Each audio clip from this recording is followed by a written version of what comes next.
The South China Sea is heating up and the world is watching with growing concern. But it's not just the tropical sun that's raising the temperature here. Tensions are simmering just beneath the surface. On September 18, 2025, the region finds itself at a new high point of anxiety and uncertainty, as military activity surges and headlines around the globe reflect the growing unease. At the heart of this escalation is China's newest and most advanced aircraft carrier, the Fujian, which has just begun its highly anticipated sea trials.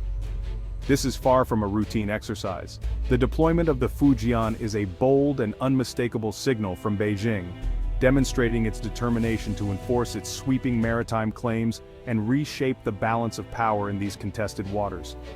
The Fujian represents a technological leap for China's Navy. With its electromagnetic catapult system, it can launch heavier and more advanced aircraft, allowing China to project its military power farther and more efficiently than ever before. This capability puts more of the region within China's reach and signals a new era for its naval ambitions. As the Fujian sails through the sensitive Taiwan Strait and into the heart of the South China Sea, every nation in the region is tracking its movements with a mix of apprehension and strategic calculation. Chinese officials insist these are merely normal activities, part of routine naval operations.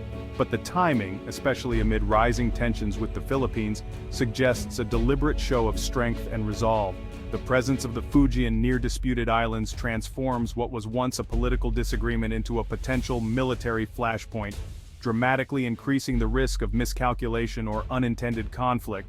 For neighboring countries like Vietnam and Malaysia, the Fujian is not a symbol of peace, but a tool of intimidation. They see its patrols as a direct challenge to their sovereignty and a warning of China's willingness to use force to get its way. Each patrol by the Fujian is a physical assertion of China's controversial 9-line claim, a claim that has been rejected by international courts, but which Beijing continues to enforce with growing confidence. The international community, and especially the United States, is watching these developments with mounting concern. American warships are now shadowing the Fujian, and global media outlets are reporting on every maneuver.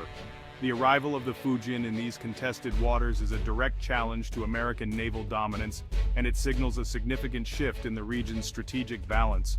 Military analysts warn that the stakes have never been higher. The South China Sea has become a grand chessboard, where every move is watched, calculated, and countered. With the launch of the Fujian, China has just placed a powerful new piece on the board, one that could change the game for years to come. The Scarborough Shoal, a small but strategically vital atoll in the South China Sea, has become the center of a growing international crisis. Once a quiet fishing ground, it is now the flashpoint in the South China Sea, drawing the attention of global powers and regional neighbors alike. Claimed by both China and the Philippines, Scarborough Shoal has become a symbol of escalating conflict and national pride for both countries. The waters here are rich in resources, but the dispute is about more than just fish or oil. It's about sovereignty and control. Recently, China's plan to declare a so-called nature reserve at the shoal is seen by Manila as a thinly veiled annexation, a move that could cement Beijing's hold over the area and restrict access for Filipino fishermen. In response, President Marcos Jr. has taken decisive action, strengthening the Philippines' alliances and participating in joint naval drills with the United States and Japan. These exercises are not just for show. They demonstrate a united front and a commitment to defending Philippine interests. The sight of multinational fleets sailing together sends a clear message to Beijing. The Philippines is not standing alone in this standoff, and any aggression will have consequences. China, meanwhile, accuses Manila of provoking trouble and inviting foreign interference, framing the Philippines' actions as destabilizing and unnecessary. On the water, confrontations are growing more frequent and dangerous. Philippine vessels are routinely harassed by the Chinese Coast Guard, with water cannons and aggressive maneuvers becoming common sights in these contested waters. The United States has reaffirmed its decades-old defense treaty with the Philippines, making it clear that any armed clash could draw in outside powers and escalate the conflict far beyond these reefs. Scarborough Shoal is now a test of wills, a microcosm of the larger regional struggle for influence, resources, and security in the Indo-Pacific. The Philippines is leveraging its alliances to push back against China's so-called gray zone tactics. actions that fall short of open warfare but steadily erode Manila's position. With every new incident, the risk of miscalculation grows, threatening to ignite a wider conflict that could draw in the entire region and reshape the balance of power in Asia. Tensions boiled over in the churning waters of the South China Sea, where the line between routine patrol and outright confrontation is razor thin. The world watched in alarm as a Chinese Coast Guard ship collided with a Philippine supply boat near the contested Scarborough Shoal, a flashpoint that has seen rising hostilities in recent years. In the aftermath, both nations scrambled to control the narrative, releasing sharply conflicting accounts of what had transpired on those turbulent waves. China quickly blamed the Philippines, accusing them of illegal entry into what it claims as its territorial waters, and of executing reckless maneuvers that endangered everyone involved. Manila, on the other hand, insisted its vessel was on a legitimate resupply mission and accused the Chinese of harassment and dangerous provocation. Chinese officials portrayed their actions as measured and restrained, emphasizing their supposed commitment to avoiding escalation. Meanwhile, the Philippines painted a picture of bullying and aggression, highlighting the imbalance of power at sea. The human cost became clear when a Filipino crew member was injured by shattered glass after a Chinese water cannon blast struck their boat, turning a diplomatic dispute into a life-threatening ordeal. For those on board, the incident was not just a political headline. It was a terrifying moment of chaos and fear, a reminder of the real dangers lurking in these contested waters.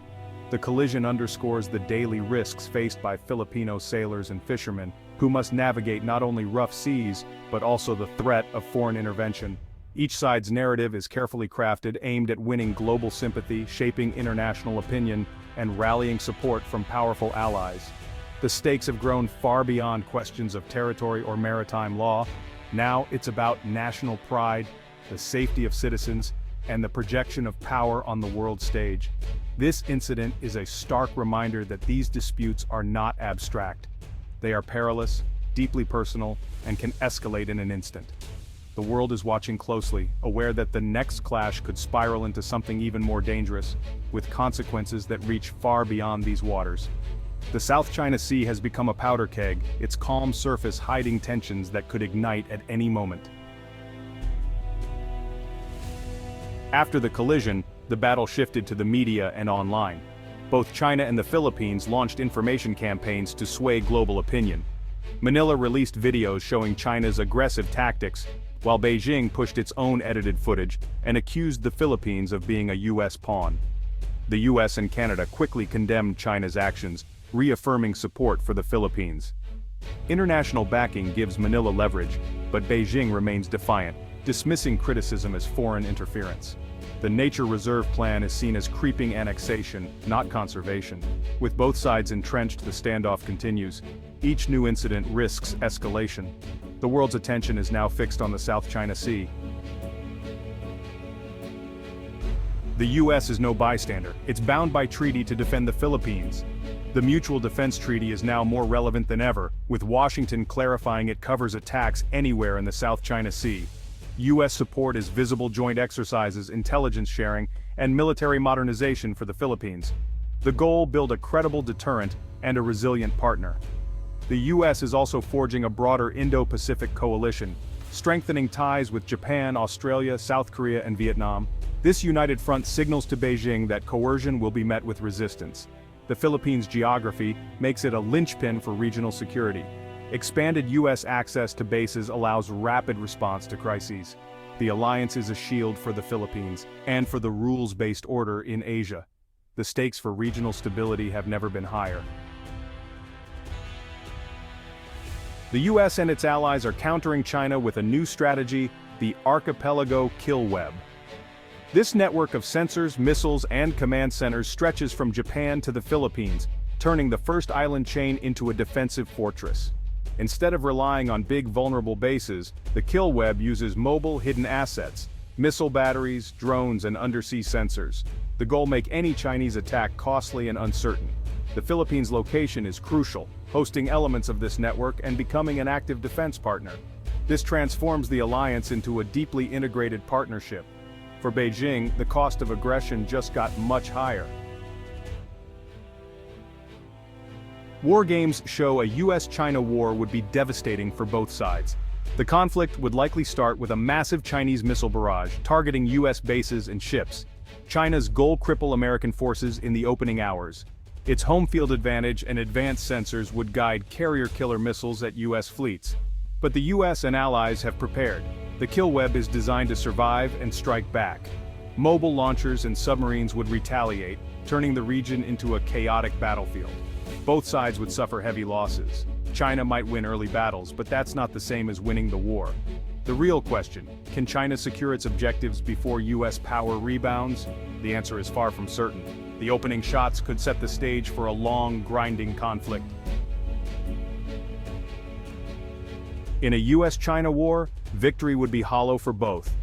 There would be no clear winner, just exhaustion and devastation. For the US and allies, winning means denying China's goals, not conquering territory. War games predict thousands of casualties and catastrophic economic fallout.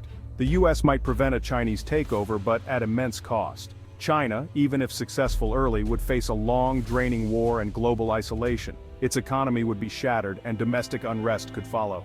Both sides would emerge weakened, haunted by the price of conflict. The most likely outcome, neither achieves its maximal goals. The status quo might be preserved, but at a cost that scars a generation. In this war, even victory looks like defeat.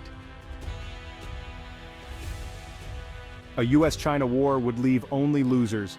The conflict would likely end in a bitter, negotiated ceasefire, not a decisive victory.